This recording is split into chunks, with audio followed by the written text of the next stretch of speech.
Cycle ఉండాల్సింది బయట కాదు, లోపల. గల్లీలో మాత్రమే కాదు, ఢిల్లీలో కూడా.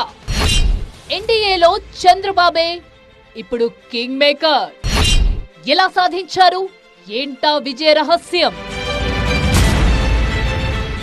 ఇది ఊహించని ఫలితం, అడగకుండానే వచ్చిన అద్భుత అవకాశం. లోకల్ గా గెలిస్తే చాలనుకుంటే కేంద్రంలో చక్రం తిప్పే ఓ బంపర్ ఆఫర్ దక్కింది.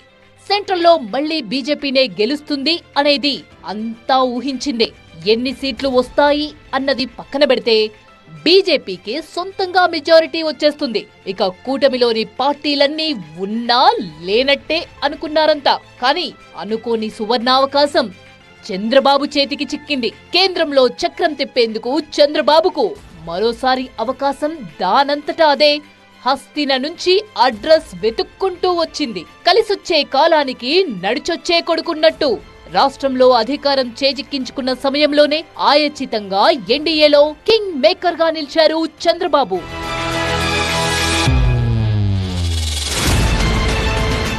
ఎన్డీఏ కూటమిలో అతిపెద్ద పార్టీ టీడీపీనే. ఇప్పుడు ఈ మాట అనగానే పగలబడి నవ్వుకున్నారంతా. సోషల్ మీడియాలో తెగ వెక్కిరించారు. 25 సీట్లు కూడా పోటీ చేయని టీడీపీ ఎన్డీఏలో అతిపెద్ద పార్టీగా ఉండడం ఏంటి అని ఒక విధంగా ఎగతాళిగానే మాట్లాడారంతా.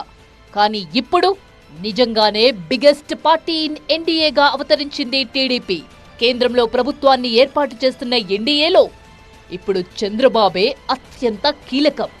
నాయుడు ది కింగ్ మేకర్ అంటూ నేషనల్ మీడియాలో మొత్తం హోరెత్తిపోయింది. నితీష్ కుమార్ కూడా కింగ్ మేకర్ లో ఒకరు. ఈ ఇద్దరే ప్రస్తుతం ఎన్డీఏ కూటమిని రక్షించేది. కాకపోతే జేడీయూతో పోల్చితే టీడీపీకి వచ్చిన సీట్లే ఎక్కువ. సో కేంద్రంలో చక్రం తిప్పే పార్టీ ఏదైనా ఉందంటే అది టీడీపీనే. పైగా టీడీపీ కూటమి గెలవగానే ప్రధాని మోదీ, అమిత్ షా నుంచి శుభాకాంక్షలొచ్చాయి. ఒకసారి కలుద్దాం అనే కబురు ఢిల్లీ పెద్దల నుంచే వచ్చింది. పైగా ఎన్డీఏ కన్వీనర్ గా మరోసారి చంద్రబాబు పేరు తెరపైకి వచ్చింది. అదే నిజమైతే ఎన్డీఏలో చక్రం తిప్పే అవకాశాన్ని బీజేపీనే చంద్రబాబు చేతిలో పెట్టినట్టు లెక్క. ఇక చంద్రబాబు చాణక్యం గురించి రాజకీయ విశ్లేషకులందరికీ తెలుసు. టీడీపీనే కీ ఫ్యాక్టర్ గా మారడంతో రేపొద్దున కేంద్ర కేబినెట్ లోనూ కీలక పదవులు దక్కించుకోవచ్చంటున్నారు. మొత్తానికి బీజేపీకి టీడీపీ అవసరమే ఉంది అనిపించేలా పరిస్థితులు మారడం టీడీపీ కూడా ఊహించని ఓ పరిణామం.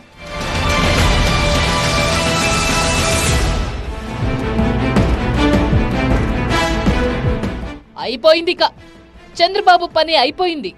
జగన్ ప్రభంజనం చూసి టీడీపీ తట్టాబుట్టా సర్దేసుకుంటుందేమో అనుకున్నారు 2019లో.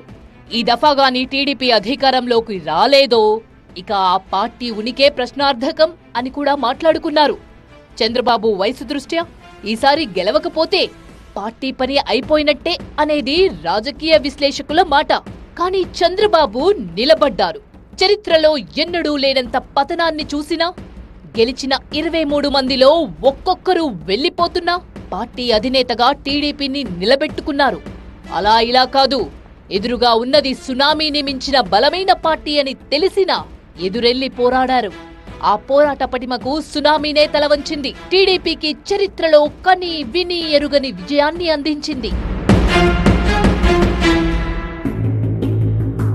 ప్రభంజనం అంటే జగన్ చూపించారు. 2019లో 151 సీట్లు గెలిచి అసలు అన్ని సీట్లు గెలవడం ఎవరికైనా సాధ్యమేనా అని ముక్కున వేలేసుకునేలా చేశారు. కానీ 151 కాదు, అంతకు మించిన ఫలితాలు సాధ్యమే అని నిరూపించారు చంద్రబాబు అండ్ టీం. నిజానికి అసెంబ్లీ ఫలితాల్లో ప్రభంజనం సృష్టించి లోక్సభ ఫలితాల్లో తేలిపోతే చంద్రబాబును, టీడీపీని బీజేపీ అంతగా కేర్ చేసేవాళ్లే కాదేమో. ఏపీలో ఎవరు గెలిచినా, ఎవరికెన్ని ఎంపీ సీట్లు వచ్చినా కేంద్రంలో ఉన్న బీజేపీకి నంబర్స్ మాత్రమే కావాలి అనేది విశ్లేషకులు చెప్పిన మాట. నిజంగా అదే జరిగి ఉంటే చంద్రబాబును పట్టించుకునేవారే కాదేమో. కానీ జగన్ కోరుకున్నట్టు ఎన్డీఏకి మెజారిటీ తగ్గింది. గత 5 ఏళ్లుగా జగన్ కోరుకున్నది ఇదే. బీజేపీకి సీట్లు తగ్గాలి, కేంద్రంలో ప్రభుత్వానికి మన అవసరం రావాలి, అప్పుడే మనం చెప్పినట్టు కేంద్రం వింటుంది అని జగన్ చెబుతూ వచ్చారు. సరిగ్గా అలాగే జరిగిందిప్పుడు. కానీ రాష్ట్రంలో అధికారం మారింది. కేంద్రంలో చక్రం తిప్పే అవకాశం చంద్రబాబుకు వచ్చింది.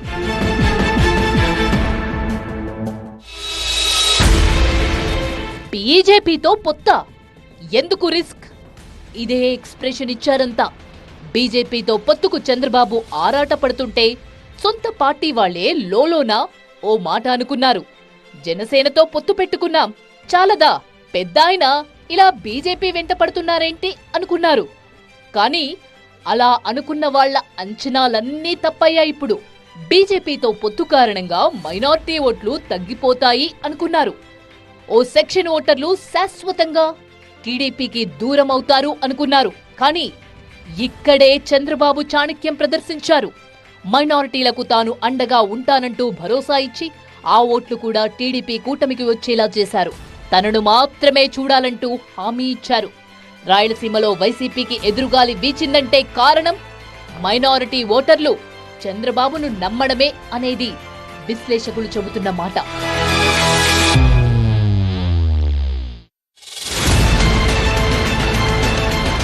ఏపీలో బీజేపీ ఓట్ షేర్ లేనప్పుడు ఆ పార్టీ కనీసం 6 ఎంపీ సీట్లు, 10 అసెంబ్లీ సీట్లు ఇవ్వడం అనవసరం అని టీడీపీ వాళ్లే అనుకున్నారు. వాళ్ల కోసం తామెందుకు త్యాగం చేయాలని ప్రశ్నించారు కూడా.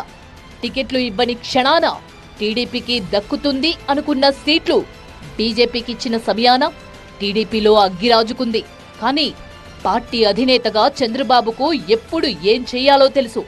1% ఓటు బ్యాంకు కూడా లేని బీజేపీకి అసెంబ్లీ ఎంపీ స్థానాలు కలిపి 16 సీట్లు ఎందుకు ఇవ్వాలనుకున్నారో ఆనాడు చంద్రబాబుకు మాత్రమే తెలుసు. దాని వెనుక వ్యూహమేంటో అధినేతకు మాత్రమే తెలుసు. ఆ వ్యూహమేంటో ఇప్పుడిక చెప్పాల్సిన పనిలేదు. వచ్చిన రిజల్ట్స్ చూస్తే చంద్రబాబు బీజేపీకి ఎందుకంత ప్రాధాన్యత ఇచ్చారో ఇక చెప్పనక్కర్లేదు. ఆనాడు బీజేపీ పొత్తు కోసం చంద్రబాబు వెంటపడింది ముమ్మాటికి నిజం. అదే టీడీపీ వెనుక బీజేపీనే నడుస్తోంది అనేది కూడా నిజమే. అదే టీడీపీ వెనుక బీజేపీనే నడిచొస్తుంది అనేది కూడా నిజమే. అప్పుడు పొత్తు పెట్టుకోకపోయి ఉంటే ఇప్పుడిలా కింగ్ మేకర్ అయ్యేవాడే కాదేమో. 2019 నుంచే మారిన చంద్రబాబు వ్యూహం, తప్పులపై సమీక్ష, దానికి అనుగుణంగా అడుగులు. పవన్తో స్నేహం, బీజేపీతో సఖ్యత, అన్ని సక్సెస్.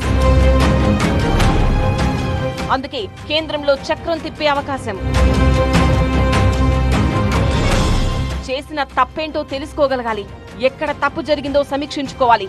ఓడిన వెంటనే చేయాల్సిన పని ఇదే. చంద్రబాబు చాలా త్వరగా తన తప్పేంటో తెలుసుకున్నారు. 2019లో రాష్ట్రంలో లేని మోదీని విమర్శించి తనను తాను ఓడించుకున్నారు. 2014లో తాను అధికారంలోకి రావడానికి కారణమైన పవన్ కళ్యాణ్ ను దూరం చేసుకున్నారు. ఆ తప్పు కూడా తెలుసుకున్నారు. అందుకే వన్ సైడ్ లవ్ అంటూ చాలా వ్యూహాత్మకంగా ఫస్ట్ స్టెప్ తీసుకున్నారు. ఓడిన క్షణం నుంచే ఢిల్లీకి తెలిసేలా ప్రధాని మోదీ పట్ల తన స్టాండ్ మార్చుకున్నారు. మరోసారి టీడీపీ బీజేపీ కలవకూడదని అధికార పక్షంగా ఉన్న వైసీపీ ఎంత ప్రయత్నించినా సరే చంద్రబాబు మాత్రం ఆ ట్రాప్ లో పడలేదు. సందర్భం ఏదైనా సరే ప్రధాని మోదీని గాని బీజేపీని గాని విమర్శించలేదు. 2019లో టీడీపీని బీజేపీ ఏం ఓడించలేదు. అప్పట్లో ఆ పార్టీకి వచ్చిన ఓట్లు 1% కూడా లేవు. కానీ టీడీపీ ఓటమికి మాత్రం బీజేపీ కారణమైంది. 2019 ఎన్నికలప్పుడు చంద్రబాబుకు చేతిలో అధికారం మాత్రమే ఉంది తప్ప వ్యవస్థలు ఆయన చేయి దాటి వెళ్లిపోయాయి. చంద్రబాబును ఎక్కడికక్కడ కట్టుదిట్టం చేసేశారు. అందుకే ఆ ఓటమి. 2019 తర్వాత వైసీపీని ఎదుర్కోవడానికి తన దగ్గర ఉన్న బలం సరిపోదని తెలుసుకున్నారు చంద్రబాబు.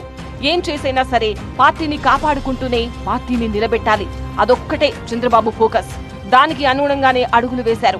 ముఖ్యంగా జనసేన అధినేత పవన్ కళ్యాణ్ బలం అవసరమేంటో తెలుసుకున్నారు. వన్ సైడ్ లవ్ అని కామెంట్ చేయడం ద్వారా పవన్ కళ్యాణ్ కు తన అంతరంగం ఏంటో చెప్పేశారు. దీనికి తోడు పవన్ కళ్యాణ్ పై వైసీపీ చేసిన వ్యక్తిగత దాడి కూడా వన్ సైడ్ లవ్ ను 2 సైడ్ గా మార్చేలా చేసింది. పవన్ కళ్యాణ్ వ్యక్తిగత జీవితంపై అదే పనిగా దాడి చేయడం ద్వారా పవన్ కళ్యాణ్ కూడా వైసీపీ ఓటమిని వ్యక్తిగతంగా తీసుకునే స్థాయికి తీసుకొచ్చారు. అదే సమయంలో చంద్రబాబును అరెస్ట్ చేయించి జైలుకు పంపించారు. ఇది వైసీపీ వ్యూహాత్మక తప్పిదం. అప్పటి వరకు తన లవ్ ను ఎక్స్ప్రెస్ చేయాలని పవన్ కు అనిపించినా చాలా తెలివిగా బయటకు మాత్రం చెప్పలేదు. ఎప్పుడైతే రాజమండ్రి జైల్లో చంద్రబాబును చూశారో ఆ క్షణమే లవ్ లో పడిపోయారు పవన్. బయటకొచ్చిన వెంటనే పార్టీ నేతలతో మాట్లాడకుండానే రెండో వైపు ప్రేమను కూడా ప్రకటించారు. అప్పుడు పవన్ కళ్యాణ్ ఇచ్చిన మద్దతును చంద్రబాబు కానీ టీడీపీ క్యాడర్ గానీ మర్చిపోలేదు.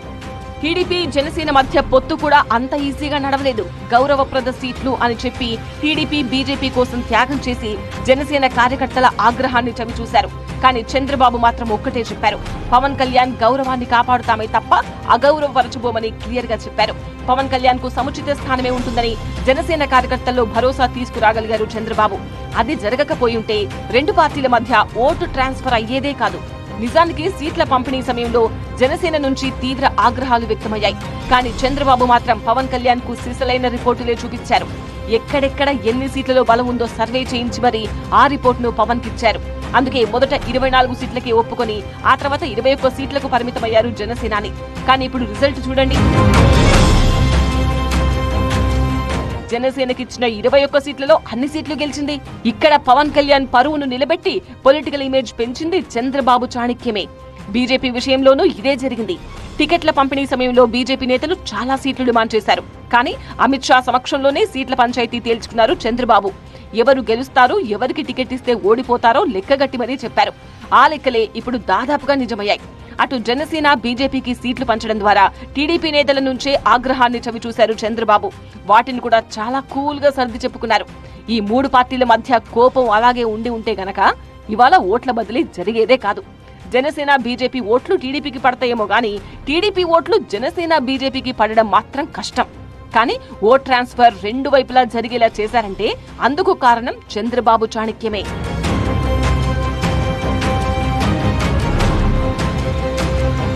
2019లో టీడీపీ చూసింది ఘోర పరాభవమే. 40 ఏళ్ల చరిత్రలో చూడని ఫలితమది. అందుకు కారణాలేంటో చంద్రబాబు విశ్లేషించుకోలేని నాయకుడేం కాదు.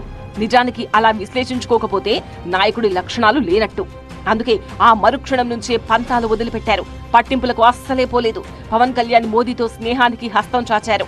ఇక్కడ జగన్ మిస్టేక్ కూడా కనబడుతోంది. 2019లో వైసీపీ గెలవడానికి కారణం టీడీపీతో పవన్ కళ్యాణ్ విడిపోవడం, బీజేపీ కూడా దూరం కావడమేనని తెలుసు. ఏం చేసినా సరే మళ్లీ ఆ పార్టీలు కలవకుండా చేయగలగాలి. కానీ చంద్రబాబు పవన్ కలిసేంత కసి పెంచారు ఆ ఇద్దరి మధ్య. ఇది వైసీపీ స్వయంకృతాపరాధమే.